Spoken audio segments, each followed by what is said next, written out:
మీ మోకాల నొప్పులకు ఎటువంటి సర్జరీ లేకుండా ఎపియాన్ పెయిన్ క్లినిక్ అందిస్తున్న అత్యాధునిక చికిత్స. నమస్కారం, మీరు చూస్తున్న సుమన్ టీవీ. నేను మీ కీర్తి. ఈ సంవత్సరంలో ఆదివారం పుష్యమి నక్షత్రం, అందులో వైశాఖ మాసంలో చాలా అరుదుగా వచ్చే రోజంట. అందులోని చాలా విశిష్టమైన రోజంట. చాలా ప్రత్యేకతలు ఈ ఒక్క రోజుకే ఉన్నాయి. అయితే ఈ రోజు మరి ఎలాంటి పూజలు చేయాలి, ఎవరెవరిని ఆరాధించాలి, ఏ వస్తువులతో ఆరాధించాలి, ఏ సమయాల్లో ఆరాధించాలి, ఎందుకు ఆరాధించాలి, తద్వారా మనందరికీ లభించే ఫలితం చాలా చాలా అరుదుగా వచ్చే ఈ రోజుని సద్వినియోగం చేసుకుంటే అనంతంగా ఫలితం లభిస్తుంది అంటున్నారు ప్రముఖ ఆస్ట్రాలజర్ బ్రహ్మశ్రీ నందిబట్ల శ్రీహరి శర్మ గురుగారు. స్వయాన వారే మనతో పాటు ఉన్నారు కాబట్టి గురుగారిని అడిగి తెలుసుకుందాం. నమస్తే గురుగారు. వాగర్థావివ సంపృక్తౌ వాగర్థ ప్రతిపత్తయే జగతః పితరౌ వందే పార్వతీ పరమేశ్వరౌ. ఆదిత్యాయ చ సోమాయ మంగళాయ బుధాయ చ గురుశుక్రశనిభ్యశ్చ రాహవే కేతవే నమః. శృంగేరి జగద్గురు పీఠాధిపతులకి, కంచి పీఠాధిపతులకి నమస్కారములు తెలియజేసుకుంటూ కార్యక్రమాన్ని ప్రారంభిద్దాం. గురుగారు, నేను ఎక్కడో చదివాను, విన్నాను, మనం డిస్కషన్ చేసుకున్నప్పుడు కూడా చాలా సార్లు మీరు అన్నారు వైశాఖ మాసంలో ఒక ప్రత్యేకమైన రోజు, చాలా అరుదుగా ఈ సంవత్సరానికి అరుదైన రోజు రాబోతోంది. అదేంటి అంటే ఆదివారం పుష్యమి నక్షత్రంతో కూడుకుందని. ఈ రోజు మరి మేమంతా సద్వినియోగం చేసుకోవాలంటే ఎలాంటి దేవత ఆరాధన చేయాలి, ఎప్పుడు చేయాలి, ఎందుకు చేయాలి, ఎలాంటి వాళ్ళు చేయాలి గురుగారు? ఎలాంటి వాళ్ళు ఇన్ ద సెన్స్ అంటే రకరకాల కష్టాలు, ఇతి బాధలు ఉంటూ ఉంటాయి కదా. కొంతమందికి పిల్లలు లేకపోవడం, కొంతమందికి ఉద్యోగాలు లేకపోవడం, కొంతమందికి పెళ్ళిళ్ళు కాకపోవడం, అప్పుల బాధ తీరడం. సో ప్రత్యేకంగా వీరికైతే ఈ రోజు చాలా ఉపయోగపడుతుంది, ఖచ్చితంగా మీరు ఈ రోజుని సద్వినియోగం చేసుకోవాల్సిందే అన్నట్టుగా ఉందంటారా?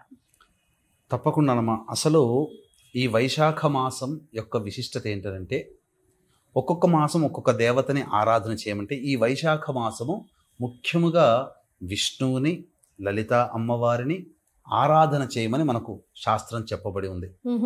ఇక గమనించుకున్నట్లయితే ఈ వైశాఖ మాసంలో చేసేటువంటి దానాలు అనంతమైనటువంటి పుణ్య ఫలితాలు ఇస్తాయి. ఎందుకనంటే ఈ భూమి మీద ప్రతి మానవుడు కూడా ఎండవేడితో చాలా కష్టాలు పడుతుంటాడు. మనిషికి కావాల్సింది ఏంది? ఇంత కూడు, కట్టుకోవడానికి గడ్డ, గుడ్డ, ఉండడానికి ఒక ఇల్లు. అంటే ఏంటి?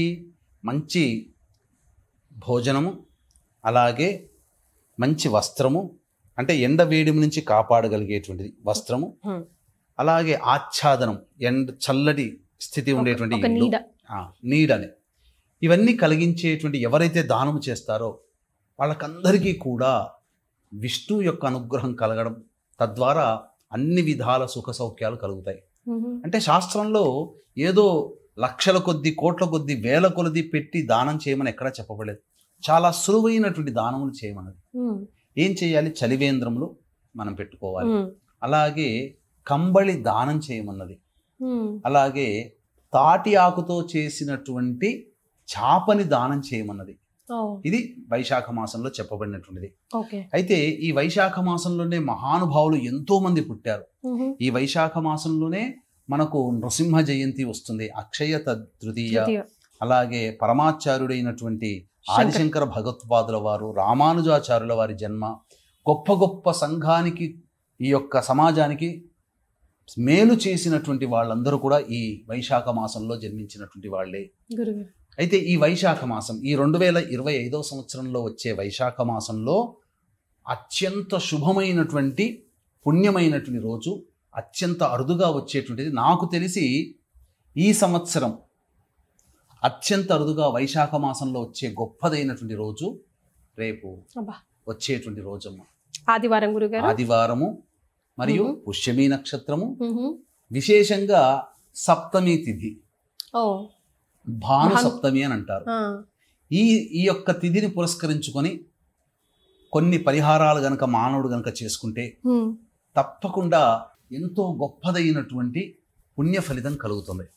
అంటే ఎందుకు చెప్తున్నానంటేనమ్మా, అతి శీఘ్రంగా ఫలితాలు ఇచ్చేటువంటి నక్షత్రాలలో పుష్యమి నక్షత్రం చాలా గొప్పది గురుగారు. దేవతా గణానికి సంబంధించినటువంటి నక్షత్రము. మరియు పుష్యమి నక్షత్రానికి భగవానుడు శని అయితే దేవత బృహస్పతి. అందుకనే పుష్యమి నక్షత్రానికి ప్రారంభం ఓం బృహస్పతిర్నః పరిపాతు పశ్చాత్, బృహస్పతి అనే నామంతో ఈ యొక్క పుష్యమి నక్షత్రం ప్రారంభమవుతుంది. ఈ పుష్యమి నక్షత్రానికి ఉన్నటువంటి గొప్ప విశిష్టత ఏంటంటే పోషించేది.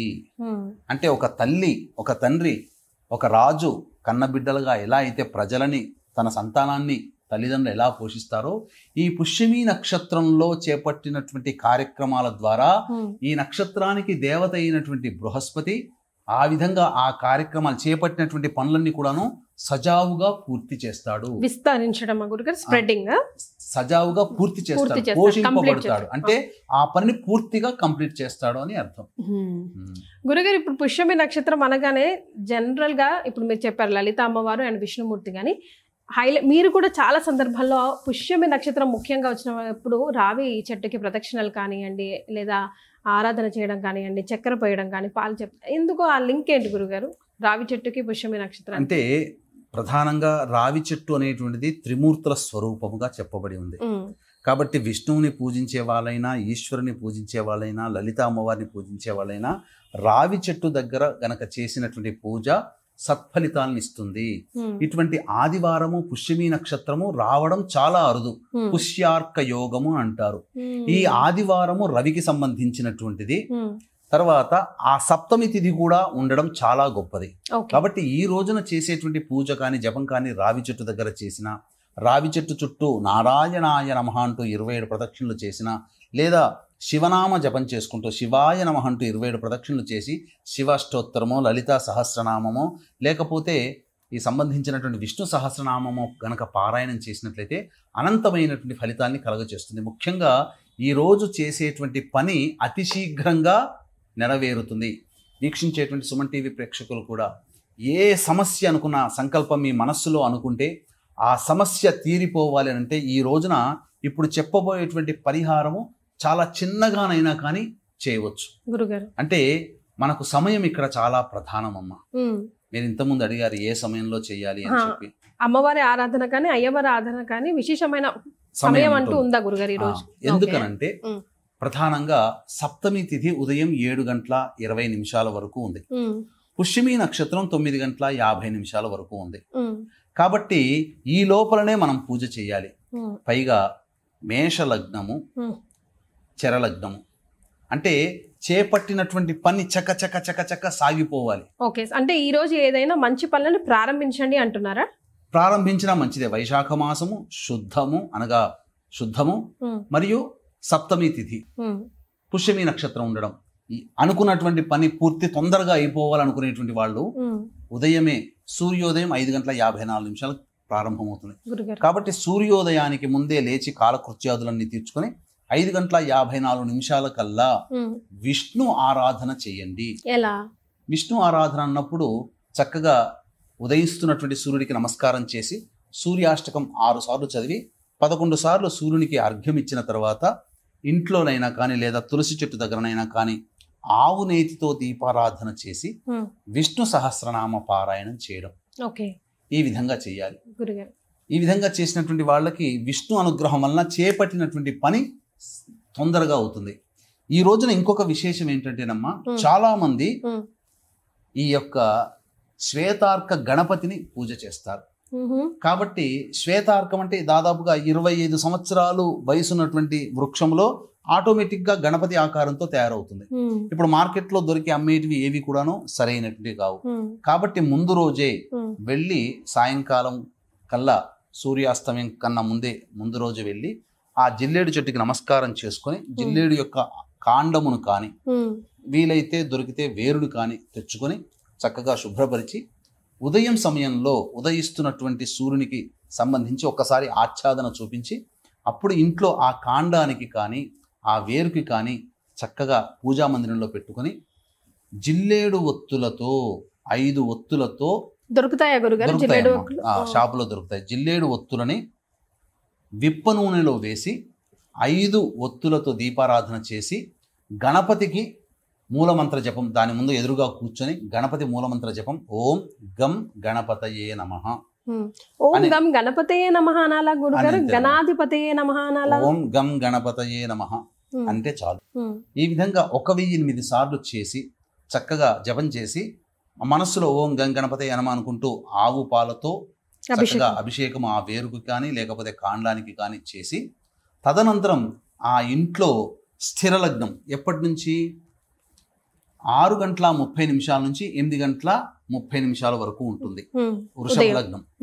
కానీ 7:20 వరకు మాత్రమే సప్తమి తిథి ఉన్నటువంటి కారణం చేత అప్పుడు మీరు ఆ సమయంలో 7:20 లోపల 6:30 నుంచి 7:20 లోపల ఈ సంబంధించినటువంటి చెప్పబడినటువంటి వినాయకుడి సంబంధించినటువంటి శ్వేతార్కం మీద ఆ పూజ అప్పుడు చేసుకోవాలి. చేసుకొని ఇంట్లో పూజా మందిరంలో కానీ పెట్టినట్లయితే ఆ గణపతి స్థిరంగా ఆ ఇంట్లో ఉంటాడు. అంటే చరలగ్నంలో సంపాదించి పెట్టుకొని తెచ్చుకున్నటువంటిది మూలమంత్ర జపం అప్పుడు చేసి 5:54 నుంచి 6:34 వరకు ఓం గం గణపతయే నమః అనేటువంటి నామాన్ని జపం చేసి అప్పుడు 6:30 నుంచి 7:20 మధ్య కాలంలో ఆ వేరుకి ఆ శ్వేతార్క అనగా జిల్లేడు చెట్టు తెల్ల జిల్లేడు కూడా కాదు, తెల్ల జిల్లేడు వేరుకు కానీ కాండానికి కానీ పూజ చేసి లేదా శ్వేతార్క గణపతి దొరికితే ఆ గణపతికైనా కానీ అభిషేకము పూజ అర్చన చేసి 7:20 లోపల పూజా మందిరంలో స్థాపితం గనక చేసుకుంటే ఆ ఇంట్లో లక్ష్మీదేవి స్థిరంగా ఉంటుంది. ఇక ఆ రోజు నుంచి ఆ మానవుడు చేపట్టినటువంటి పనులకి ఎటువంటి ఆటంకాలు ఉండవు. ముఖ్యంగా ఇటువంటి ఆదివారము అమావాస్య సరే ఇవన్నీ మాకు దొరకవండి, సాధారణంగా మేము చేసుకునేటుంటాం పూజ చేసుకుంటాం అనేటువంటి వాళ్ళు కూడాను ఏ విధంగా పూజ చేయొచ్చు? ఈ రోజున లలిత అమ్మవారిని పూజ చేయొచ్చు. ఏ విధంగా పూజ చేయాలి? అలాగే చెప్తానమ్మా. లలిత అమ్మవారిని అలాగే ఈ సంబంధించినటువంటి ఈశ్వరుని కూడా ఆరాధన చేయొచ్చు. వీక్షించేటువంటి ప్రేక్షకులకి గమనిక, ఈ యొక్క వైశాఖ పౌర్ణమి పితృదేవతలకి మోక్షాన్ని ప్రసాదించేది. మోక్షాన్ని పొందని ఆత్మలు మీ కుటుంబంలో అంటే ఉన్నాయనుకోండి, ఎలా గుర్తుపెట్టుకోవాలి? తండ్రి వైపు 6 తరాలు లేదా భర్త వైపు 6 తరాలు, తల్లి వైపు 3 తరాలు లేదా భార్య వైపు 3 తరాల్లో దుర్మరణాలు అంటే road accident, fire accident, suicide attempt, నదిలో బావిలో పడి చనిపోవడం, ఇంట్లోంచి వెళ్ళిపోవడం, లివర్ ఫెయిల్యూర్, కిడ్నీ ఫెయిల్యూర్, క్యాన్సర్తో చనిపోవడం, 60 సంవత్సరాల లోపల కుటుంబ సభ్యులు ఏ విధంగా మరణించినా, అసలు కుటుంబంలో పిండ ప్రదానాలు చేయకపోయినా, వీటి వల్ల కుటుంబంలో స్త్రీ శాపము, గురు శాపము, పితృశాపము, దైవ శాపము, సర్పశాపాలు అనేటువంటివి కలుగుతాయి. దీని ప్రభావం వల్ల కుటుంబంలో వ్యక్తులకి వివాహాలు కాకపోవడం, దాంపత్యం సరిగ్గా ఉండకపోవడం, సంతానం కలగకపోవడం, ఒకప్పుడు గొప్పగా బతికి పూర్తిగా నష్టపోతారు. జీవితంలో అన్నీ నష్టపోతుంటుంటారు. ప్రతిదీ కూడా సమస్యగా ఉంటుంది. కాబట్టి ఇటువంటివి మీ కుటుంబంలో మీ లక్షణాలు ఉన్నాయంటే, ముఖ్యంగా పిల్లలు జూదము లాంటి సమస్యలతో బాధపడుతుంటారు. అంటే బెట్టింగ్ వ్యాపారాల్లో మునిగిపోతుంటుంటారు. డబ్బుని అనేక కారణాలుగా నష్టపోతుంటారు. ఇటువంటి సమస్యలు కనుక ఉంటే అవి సమస్యల నివారణకి వైశాఖ పౌర్ణమి సందర్భంగా ఈ యొక్క పితృదోషము, స్త్రీ శాపము, గురు శాపము, దైవ శాపం, సర్పశాప నివృత్తికి పూజ హోమాది కార్యక్రమాలన్నింటినీ జరిపించడం జరుగుతుంది. 10వ తారీఖు లోపల మీరు నమోదు చేసుకోవచ్చు. ఇప్పుడు ప్రతి వృత్తిలో మంచి చెడు ఉన్నట్టుగానే ఈ యొక్క పూజల పేరిట చాలామంది అంటే ఉన్నవే 27 నక్షత్రాలు. ఆ 27 నక్షత్రాలు కొన్ని నక్షత్రాల్లో పుడితే నక్షత్ర జనన దోషము, నక్షత్ర జనన శాంతి చేయించుకోవాలి.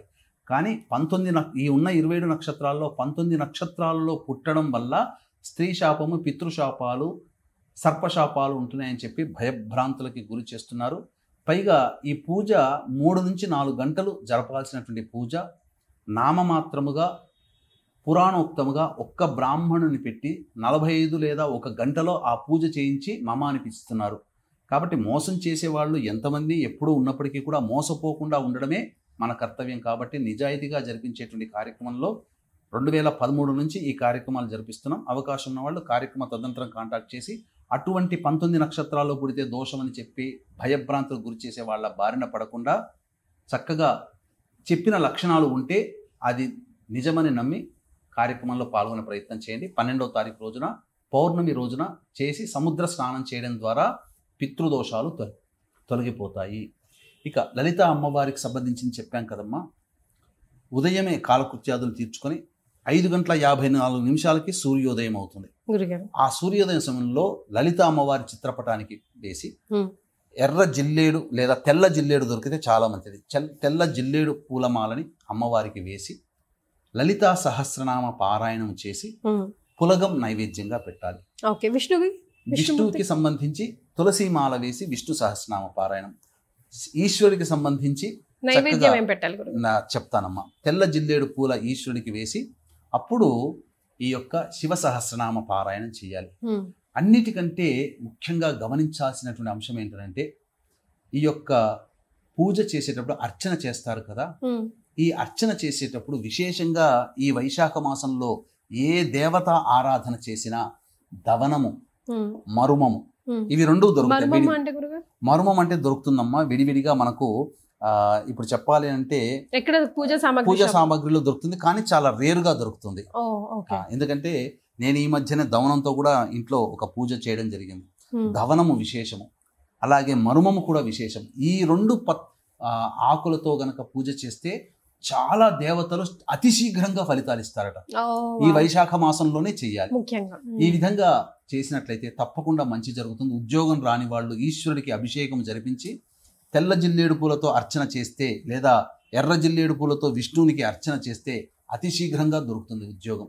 వివాహం కానటువంటి అబ్బాయిలకి అమ్మాయిలు ఈ యొక్క చక్కెర కలిపినటువంటి నీటితో ఈశ్వరుడికి అభిషేకం జరిపించి గన్నేరు పూలు లేదా మల్లెపూలతో అర్చన చేస్తే అతి శీఘ్రంగా వివాహం జరుగుతుంది.